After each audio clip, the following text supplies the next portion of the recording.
आज की महफिल का आगाज जनाब कैफ भोपाली की गजल के कुछ शेरों के साथ। मैं हूं गदाए हुस्न मुझे यूं ही टाल दे। गदा कहते हैं फकीर को, और कासा है वो पात्र, वो बर्तन जिसमें भिक्षा ली जाती है। मैं हूं गदाए हुस्न मुझे यूं ही टाल दे, एक सिक्के नजर मेरे कासे में डाल दे। मैं हूं गदाए हुस्न मुझे यूं ही टाल दे, एक सिक्के नजर मेरे कासे में डाल दे। हाथ मेरे हैं बंधे और शर्त है सफर, हाथ मेरे हैं बंधे और शर्त है सफर। किससे कहें कि पैर के कांटे निकाल दे, किससे कहें कि पैर के कांटे निकाल दे। खुशामदीद, सुस्वागतम, welcome to Suhana Safar with Annu Kapoor, सिर्फ 92.7 बिग एफएम पर। आज जो यादें आपके लिए लेकर आया हूं उनकी एक झलक। सबसे पहले जो किस्सा आपको सुनाने वाला हूं उसका ताल्लुक है हिंदुस्तानी शास्त्रीय संगीत के गायक उस्ताद आमिर खान साहब से। जब उन्हें फिल्म बैजू बावरा में तानसेन का गाना गाते हुए बैजू बावरा से हारना था, तब समस्या ये आ गई कि ऐसा कौन सा गायक होगा जिससे हारना उस्ताद आमिर खान को स्वीकार होगा। कैसे हुआ इस समस्या का समाधान, किसने किया ये समाधान, ये सब बताऊंगा आज के शो में। इसके अलावा आज बताऊंगा उन दो हीरोज के बारे में जो फिल्म के पर्दे पर 2 नहीं, 5 नहीं, 10 नहीं, 15 नहीं, 20 साल से भी ज्यादा वक्त तक स्टूडेंट बने रहे और कॉलेज जाते रहे। ये हीरो कौन थे, ये भी आज के ही शो में। आज ही बताऊंगा कि फिल्म जाने भी दो यारों में अनुपम खेर को ऐसा कौन सा रोल दिया जा रहा था कि नसीरुद्दीन शाह, पंकज कपूर, रवि वासवानी, सतीश कौशिक समेत हर एक्टर को उनसे ईर्ष्या होने लगी। ये रोल कौन सा था, फिर क्या हुआ, ये मजेदार कहानी भी आज ही के शो में आपको बताऊंगा।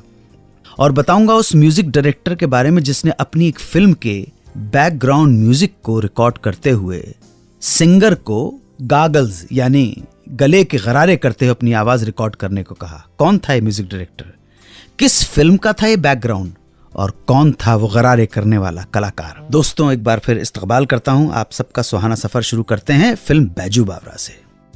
ये फिल्म बनी है हिंदुस्तानी संगीत की एक अजीम शख्सियत बैजनाथ यानी बैजू की जिंदगी पर। ये बैजू बावरा तानसेन के समकालीन थे और एक किवदंती के अनुसार उन्होंने अकबर के दरबार में तानसेन को हराया था।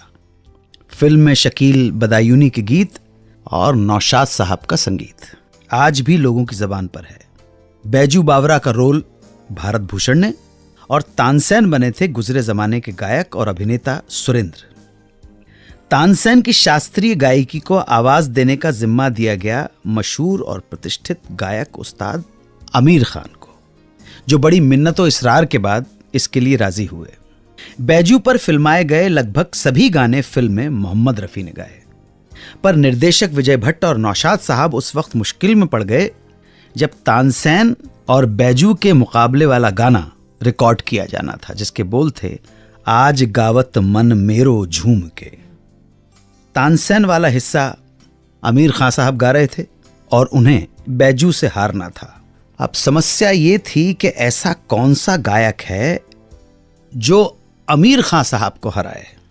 मुश्किल ये भी थी कि खान साहब के सामने ये प्रस्ताव कैसे रखा जाए कि उन्हें किसी गायक से संगीत प्रतियोगिता में हार जाना है। भट्ट साहब और नौशाद साहब की घबराहट बढ़ रही थी और कोई राह नहीं दिखाई दे रही थी।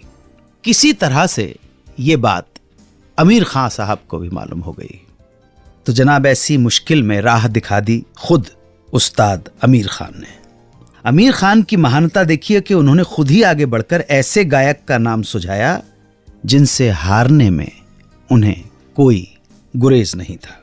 यहां यह बता देना जरूरी है कि यह वो जमाना था जब उस्ताद आमिर खान हिंदुस्तानी मौसीकी के सबसे अजीमुशान फनकारों में गिने जाते थे। तो खुद उस्ताद आमिर खान ने नाम सुझाया पंडित डीवी पलूस्कर का, जो यूं तो खान साहब से जूनियर थे पर ग्वालियर घराने के एक रोशन नुमाइंदे थे। वो महान संगीतकार पंडित विष्णु दिगंबर पलुस्कर के पुत्र थे। उस्ताद अमीर खान साहब को उनकी प्रतिभा पर पूरा भरोसा था। तो इस तरह से ये गाना, एक कंपटीशन रिकॉर्ड किया गया। देखा आपने, प्रतियोगिता प्रतिस्पर्धा के बावजूद प्रतिभा को स्वीकार करके उसे उचित स्थान दिलवाने में खान साहब ने किस फराग दिली का मुजाहरा किया।